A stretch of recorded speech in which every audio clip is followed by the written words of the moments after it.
بچی ہے چند سانسیں یا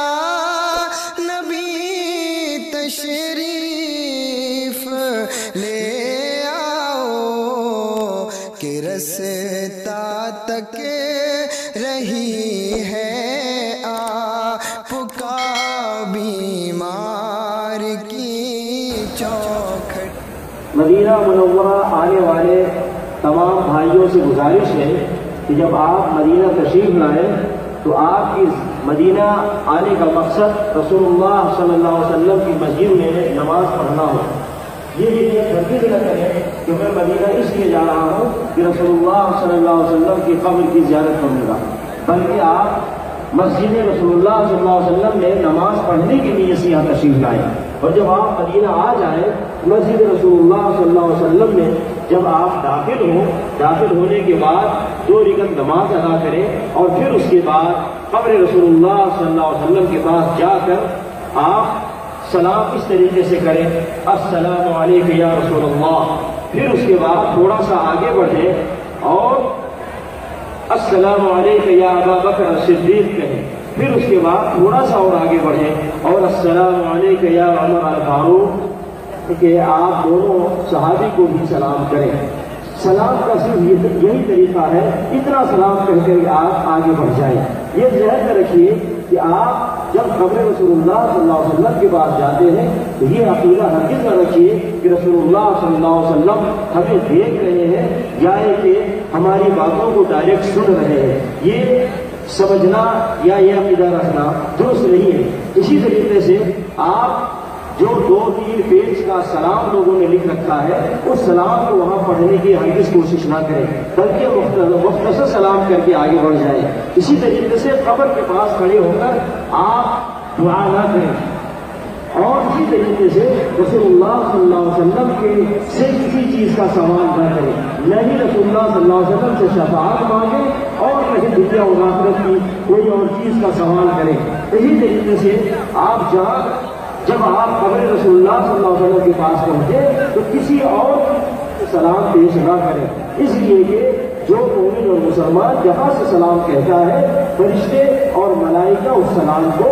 رسول اللہ صلی اللہ علیہ وسلم تک پہنچا دیتے ہیں، بلکہ اگر آپ قبر کے پاس سے سلام کہتے ہیں تو فرشتے ہی اس سلام کو نبی صلی اللہ علیہ وسلم تک پہنچاتے ہیں۔ اسی طریقے سے آپ جب مدینہ آتے ہیں تو بار بار رسول اللہ صلی اللہ علیہ وسلم کی قبر کے پاس نہ جائیں، بلکہ ایک سفر میں ایک مرتبہ جا کر قبر کے پاس آپ سلام کہیں، اتنا کافی ہے، بلکہ بار بار قبر کے پاس جانے سے رسول اللہ صلی اللہ علیہ وسلم نے منع فرمایا ہے۔ اسی طریقے سے میرے بھائیوں اور دوستوں، آپ یہ ذہن میں رکھیں کہ کوئی بھی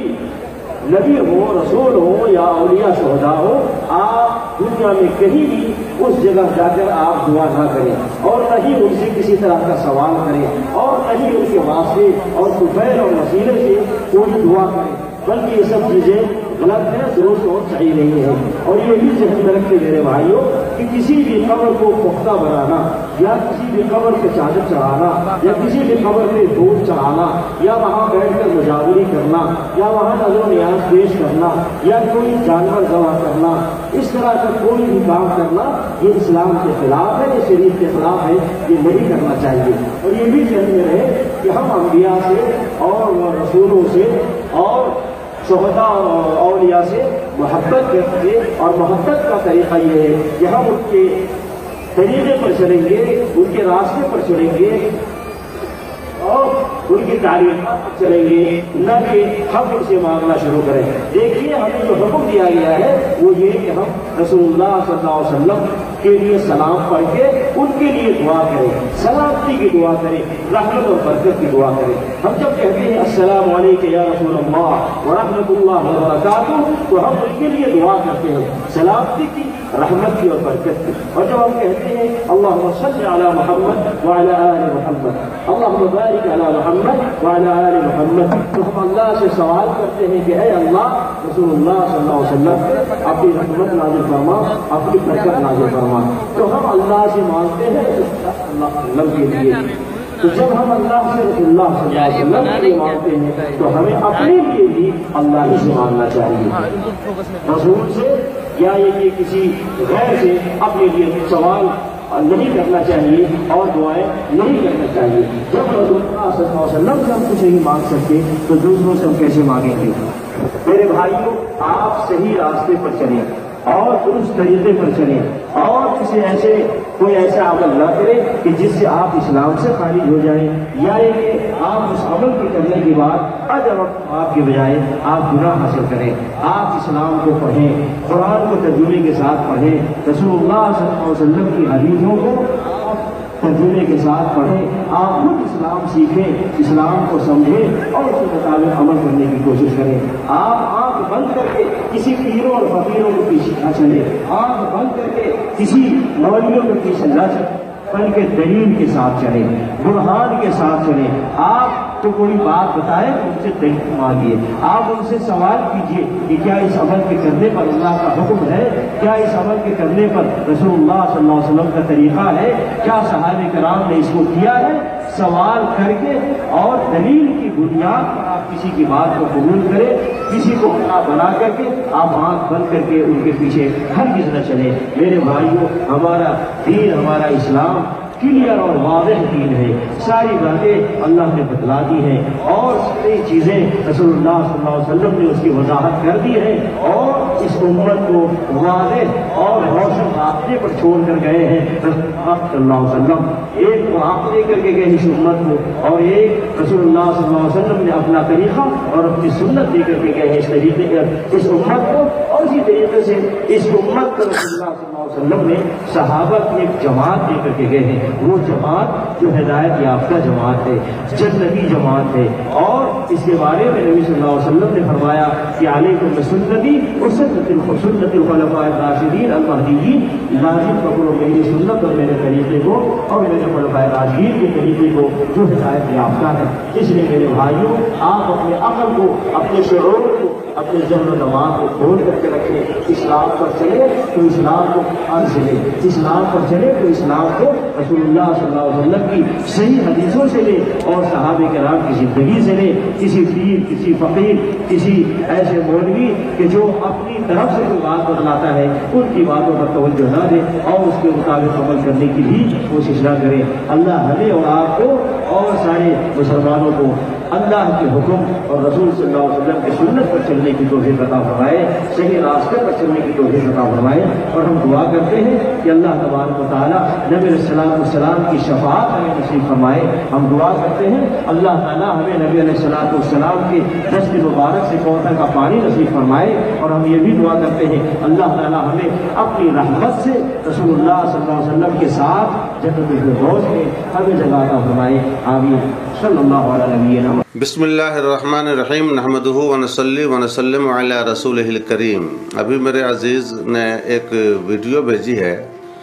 کسی بے ادب گستاخ نزدیکی جو مدینہ منورہ میں یا حرم پاک میں کھڑے ہو کر لوگوں کو بتا رہا ہے کہ جب آپ مدینہ شریف آئیں تو زیارت قبر النبی کی نیت نہ کریں، قبر نبی کی زیارت کا ارادہ نیت نہ کریں، اور کیا بولتا ہے کسی طرح کی مدد نہیں مانگیں۔ یہ خیال نہ کریں کہ حضور علیہ السلام ہماری آوازوں کو سنتے ہیں، شفاعت کی دعا نہ کریں، السلام علیکم یا رسول اللہ کہہ دیں اور اس سے زیادہ نہ کہیں۔ عقیدہ نہیں رکھیں کہ آپ صلی اللہ علیہ وسلم ہمیں دیکھ رہے ہیں، قبر کے پاس کھڑے ہو کر دعا نہ کریں، کسی چیز کا سوال نہ کریں۔ فرشتے ہی صلاۃ و سلام کو حضور علیہ السلام تک پہنچاتے ہیں، بار بار قبر رسول اللہ پہ نہ جائیں۔ معاذ اللہ رب العالمین۔ عالم اسلام کا ہر فرد، دنیا کے گوشے گوشے کونے کونے سے مسلمان کشاں کشاں مدینہ منورہ جاتے ہیں زیارت قبر نبی صلی اللہ علیہ وسلم کے شوق میں، اور ہر مسلمان اپنے دل میں یہ حسرتیں، یہ تمنائیں، یہ آرزویں رکھتا ہے کہ کاش ہماری آنکھوں کے سامنے گنبد خضرا کا حسین جلوہ ہو، مزار مصطفیٰ کا جلوہ ہو، شہر نبی کی آبلپائی کا شرف ملے، مگر یہ بدبخت وہاں رہ کر کے بھی محروم ہے اور دوسروں کو بھی یہی کہتا ہے کہ قبر نبی کی زیارت کا ارادہ نہ کر کے جائیں۔ استغفر اللہ۔ اب ان اندھوں کو کون سمجھائے کہ قرآن عظیم کا مطالعہ کرے، احادیث کریمہ کا مطالعہ کرے، احادیث کریمہ جا بجا ان عقائد کی نور سے معمور ہے کہ آقا کریم صلی اللہ تعالی علیہ وسلم نے فرمایا ہے، من زار قبری وجبت لہو شفاعتی، جو میری قبر کی زیارت کرے اس کے لیے میری شفاعت واجب ہو گئی۔ اب یہ حضور فرماتے ہیں، شفاعت کی ترغیب دیتے ہیں، زیارت کی ترغیب دیتے ہیں، اور اس زیارت کا فائدہ بھی بتاتے ہیں کہ میری شفاعت اس پر واجب ہو گئی۔ جیسا کہ اس بدبخت نے کہا، بد نصیب نے کہا کہ زیارت قبر النبی کا ارادہ نہ کریں، اب اس کو پوچھئے کہ تیری مانے یا مصطفیٰ کریم صلی اللہ علیہ وسلم کی مانے؟ حضور علیہ السلام تو ترغیب دے رہے ہیں کہ جس نے میری قبر کی زیارت کی اس پر میری شفاعت واجب ہو گئی۔ اب یہ منع کر رہا ہے، حضور ترغیب دے رہے ہیں۔ عقل ہوتی تو خدا سے نہ لڑائی لیتے، یہ بڑھائے اسے، یہ گھٹائیں اسے منظور بڑھانا تیرا۔ آگے کہتا ہے کہ کسی طرح کی مدد نہ مانگیں، استغفر اللہ۔ قرآن عظیم میں آیا ہے، وَإِذْ ظَلَمُوا أَنفُسَهُمْ جَاءُوكَ، جب یہ لوگ اپنی جانوں پر ظلم کر لیں، جَاءُوكَ، تو آپ کے پاس آویں۔ اب آپ جب تک بقید حیات ظاہری رہے تو آپ کی حیات ظاہری میں، آپ کی بارگاہ میں، آپ کے دربار میں، اور جب آپ حیات ظاہری سے روپوش ہو گئے تو آپ کے مزار پہ۔ یہ قید نہیں آئی ہے کسی تفسیر میں کہ یہ صرف ظاہری حیات تک کے لیے محدود ہے، بلکہ آپ کے لیے مطلق ارشاد ہوا۔ قرآن عظیم میں رب کریم کا ارشاد ہے کہ جب یہ اپنی جانوں پر ظلم کر لیں، گناہ کر لیں، خطا کر لیں، تو اب اس خطا، اس گناہ کی بخشش کے لیے، معافی کے لیے، مغفرت طلبی کے لیے اے محبوب آپ کے پاس یہ لوگ آویں، یعنی آپ کے دربار میں یا آپ کے مزار پہ جائیں۔ اس کے بعد فاستغفروا اللہ، اللہ سے طلب مغفرت کریں، اللہ سے اپنے گناہوں کی معافی مانگیں، اپنی خطاؤں کی معافی مانگیں۔ واستغفر لهم الرسول، اور ان کے لیے رسول بھی دعائے مغفرت کرے، طلب مغفرت کرے۔ تو یہ بھی یعنی گنہگار، خطاکار، سیاہکار یہ جو بندہ ہے، یہ بھی در رسول پہ جا کر رب کی بارگاہ میں اپنے گناہوں کی معافی مانگیں، اور پھر رسول بھی ان کے لیے طلب معافی کریں، مغفرت کریں، مغفرت چاہیں۔ جب یہ دونوں طرف سے بات ہوگی، یعنی یہ بھی طلب معافی چاہیں گے اپنے گناہوں کی، رسول اللہ صلی اللہ علیہ وسلم بھی اس کے گناہوں کی معافی مانگیں گے، تب اس کے بعد آیا لَوَجَدُ اللَّهَ تَوَّابًا رَحِيمًا، ضرور یقیناً یہ اللہ کو پائیں گے توبہ قبول فرمانے والا، رحم فرمانے والا۔ توبہ بھی قبول فرمائے گا، رحم بھی فرمائے گا۔ تو قرآن تو دربار مصطفیٰ میں جانے کی بات کر رہا ہے، اور یہ دربار مصطفیٰ سے روکنے کی بات کر رہا ہے، اور کہتا ہے ارادہ بھی نہ کرو، نیت نہ کرو۔ یعنی اس قدر اس کا تصور گھٹیا ہے کہ در رسول پہ بھی اگر کسی کا جانا نصیب ہو جائے تو وہ نیت نہ کرے۔ اللہ ہوگا نہیں، یہ ہے ان کی بد نصیبی۔ میں تو کبھی کبھی سنتا تھا کسی کی زبانی کہ یہ لوگ بڑے گستاخ ہوتے ہیں، نبی کی عظمت کے منکر ہوتے ہیں۔ آج تو ان کی زبان سے سن کے سمجھ میں آ گیا کہ یہ واقعی میں حقیقت میں عظمت مصطفیٰ کے یہ منکرین کتنے شدید ہیں، کتنے بد نصیب ہیں کہ جائیں بھی مدینہ منورہ تو قبر نبی کی زیارت کا ارادہ نہ کریں، ان سے مدد نہ مانگیں، جبکہ احادیث کریمہ اس بات پر دلالت کرتی ہیں کہ جو بھی حضور علیہ السلام سے کی بارگاہ میں جائیں تو وہ حضور علیہ السلام کی مدد طلب کریں، ان کی سفارش طلب کریں، ان کی شفاعت طلب کریں۔ اور خود حضور علیہ السلام نے فرمایا شفاعتی لأہل الکبائر من امتی، میری امت میں جو کبیرہ گناہوں کے مرتکبین ہیں ان کے لیے میری شفاعت ہے، میری سفارش سے ان کے گناہ بخشے جائیں گے، ان کے گناہ معاف کیے جائیں گے۔ یہ حضور علیہ السلام کا فرمان، اور یہ حدیث مشکات شریف باب الشفاعت میں ہے، باضابطہ اس کے لیے باب ہی باندھا گیا ہے مشکات شریف کے اندر، شفاعت کا باب ہی باندھا گیا ہے